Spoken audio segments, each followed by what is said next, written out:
and today I want to share with you the answer that most of you have been looking for. The question I get so often is, how or where do I start with SEO? So I wanted to share with you a really great tool that was put out by a company called Moz. Some of you may be familiar with Moz. They're an SEO company. They have this awesome SEO tool.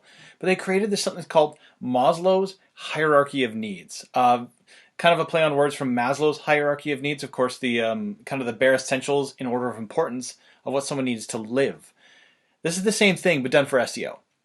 It gives you a great kind of way to ladder up to figure out where you are in SEO, to figure out where you actually need to start. And it brings kind of step-by-step starting at like things that are essential to ranking to things that are like needed for like high competitive SEO actions. So I wanted to go through it really quick. We're just going to rip through it super fast so you can get kind of the the 40,000 foot view and really understand what you need to do and make a decision of where you need to start. So the very first place that you're going to start is crawl accessibility. This is the ability for Google to find your site. If Google can't find your site, you're not going to rank. It's as simple as that. So this is where tools like Google Search Console comes in handy, because it will let you know if there are any challenges with Google finding your website. Nice and easy. The concept is very simple. That should be the very first starting place. Next after that is compelling content that answers the searcher's query. Super important, right? We want to make sure that user intent in terms of what someone is searching for in Google compares to what you're actually offering them as content on the page.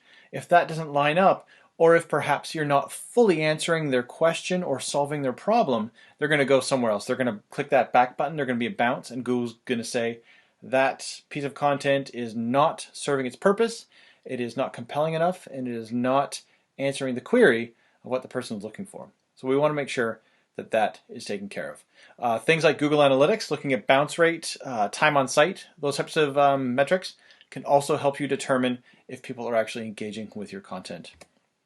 Next up is keyword optimize to attract searchers and engines. You need to have the proper keywords being used because, of course, if you're targeting keywords that no one is searching, you might rank, but no one is searching for it. You need to ensure that there is at least some search volume behind what you're creating. Now, it doesn't have to be thousands upon thousands of hits per month. There are some small niches, especially in local markets, where you're only going to get maybe 3 or 4 hits a day, maybe 30 hits in a month. You're not going to get a lot of hits on that often. So you want to make sure that at least that there is someone searching for it, so there is the capacity for that content to be found. Next up is a great user experience, including a fast load speed, ease of use, and compelling UI on any device. The fact is, if your website looks like garbage, people are going to click the back button. If it's not visually appealing, people are going to click the back button. If they are not able to read the content very well, if you've got a dark background and maybe a dark text, it's going to be hard to read. Google is going to use those engagement metrics to ensure that people who are coming to your site are engaging with it properly. And if your content is hard to find, hard to read, or your website is just ugly, you're not going to get ranked very well. A good test is to kind of take a screenshot of your website, put it up on some Facebook groups or something like that. Ask for feedback. Don't ask friends and family because they're going to be nice about it, right? If you've got an ugly baby, people aren't going to tell you you have an ugly baby. Same thing with your website. Friends and family are not going to be the best people to give you that honest opinion. So go to strangers. Strangers are critical and mean sometimes. Next up, share-worthy content that earns links, citations, and amplification. This is super huge, right? If you just have a regular old piece of content that is just like, okay, you're not going to get links. No one's going to share it. Someone's just going to read it and be like, okay, I'm done with it. But if it's something that is like amazing and people get excited about and you've presented the content in like just a fantastic way, if you've gone over and above, you've been a keener and given it like 1,000%, that's the type of content that gets links.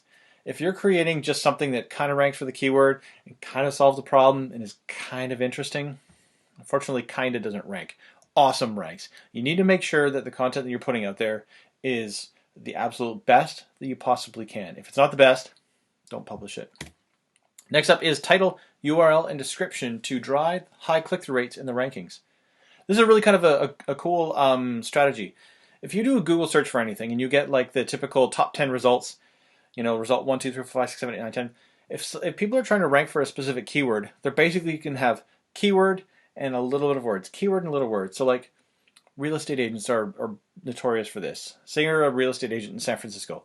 Real estate San Francisco, real estate San Francisco, real estate San Francisco. That's what you're going to see. If you stand out from that, you're going to get a higher click-through rate. The interesting part with that is, say you're in position 7, and you've got like a title and a meta description that really stands up, and there's position number 1, 2, and 3. People are scrolling past those and clicking on number 7. Google is going to say, okay, why is everyone clicking on the number 7 result instead of the top 3 results? Let's move number 7 to the top 3 results and see what happens.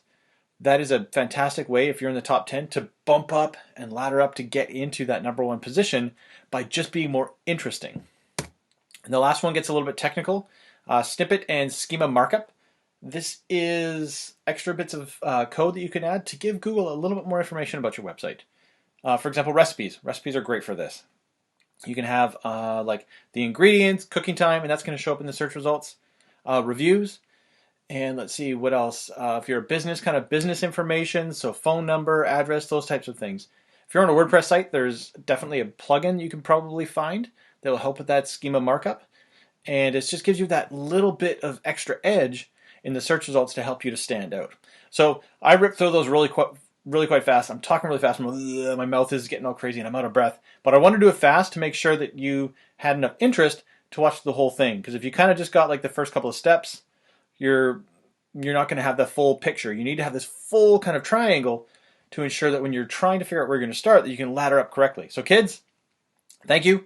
I hope that you were able to keep up, and if not, maybe you can find a way to slow it down a bit and just get through it. So anyways, guys, thank you. You are awesome.